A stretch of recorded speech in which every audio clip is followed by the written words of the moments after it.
All, it's Clapping Penguin here. Now, some of you have probably wondered, how is it that I am able to do my stop motion animations? Well, unlike most who'd probably use Stop Motion Studio on a cellular or mobile device like this, I use this bad boy. No, you heard that right. I use this decade-old piece of technology, a 3DS. In fact, a specific option on this device, namely on the camera itself. Now, if you can see the screen there, if it'll allow me, yeah. Click on this bit, right there, and it's that middle one right there, frame pick, that I use for animating.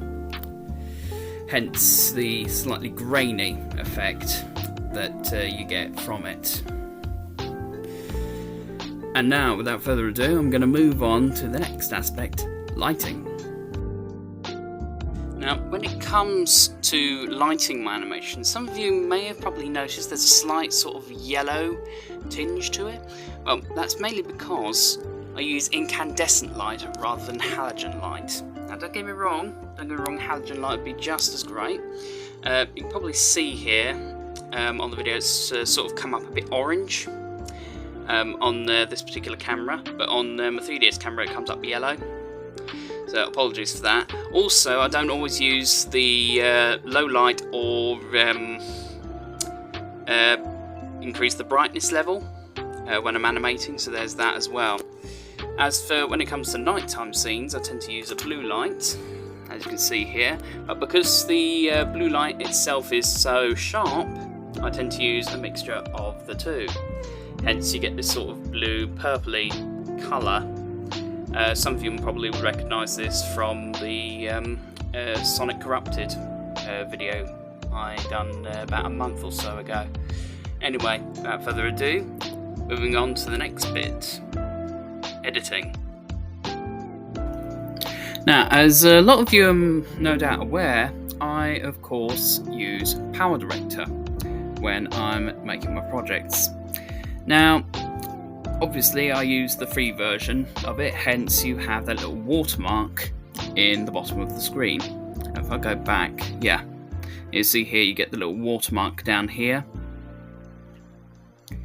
And hence that's why a lot of, or all my projects feature that, apart from some of my older ones, in which with that I happened to use Windows Movie Maker when I still had a regular laptop rather than a Chromebook, which I now have.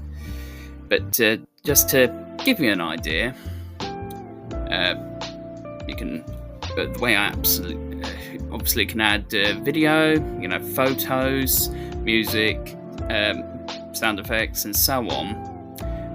Under music, obviously you got once you download, once from certain projects, etc. But just to give you a general idea, that's how I go about editing my videos together. Now, also in this section, I'm just going to quickly cover animation again.